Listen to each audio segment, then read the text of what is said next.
Now, on a final matter, Madam President, the White House hosted a Made in America showcase featuring products manufactured in each state, including Stoneware and Company from my home state, which makes the famous Louisville stoneware kitchen and dining sets. Well, talking about reviving American manufacturing is nothing new in this town.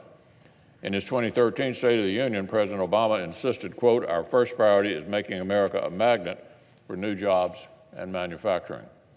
Every few years, it seems, our Democratic friends over in the House would hold yet another press conference to talk about getting manufacturing moving. So rhetoric was not in short supply during the Obama era. What was harder to come by were actual results. On President Obama's watch, our country lost more than 300,000 manufacturing jobs during the Obama era. Year after year, Democratic policies led to insufficient, sluggish, and uneven economic growth that left much of the country behind. 8 years of this so-called recovery couldn't even get us back to the same number of manufacturing jobs that we had when President Obama first took his oath of office. There are a number of reasons why. But here's one thing we heard loud and clear from U.S. manufacturers. High taxes, heavy regulations, and other Democratic policies put the wind squarely in their face. Back in 2013, more than 75% of U.S. manufacturers said a hostile climate due to taxes and regulations was a major business obstacle. What about the present? What about now? This united Republican government has put an end to one burdensome regulation after another. We cut through red tape that held back small businesses, local lenders, and manufacturers. We overhauled the tax code, leaving families with more to spend and invest and job creators with more flexibility to compete and win. So what were the results?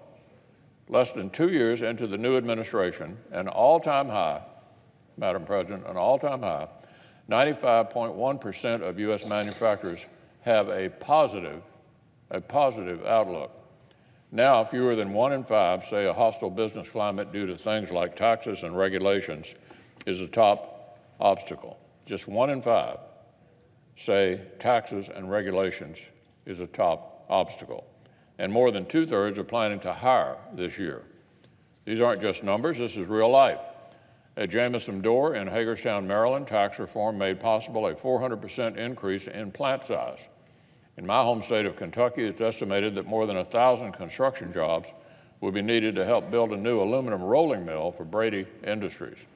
Over the next 7 years, tax reform is expected to save the company, listen to this, $150 million, which will help support this investment and the 600 permanent new jobs the company estimates it'll create in the Commonwealth.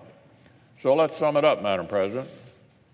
Republican policies have helped generate the very outcomes that Democrats claimed they wanted. American manufacturing is thriving on our watch.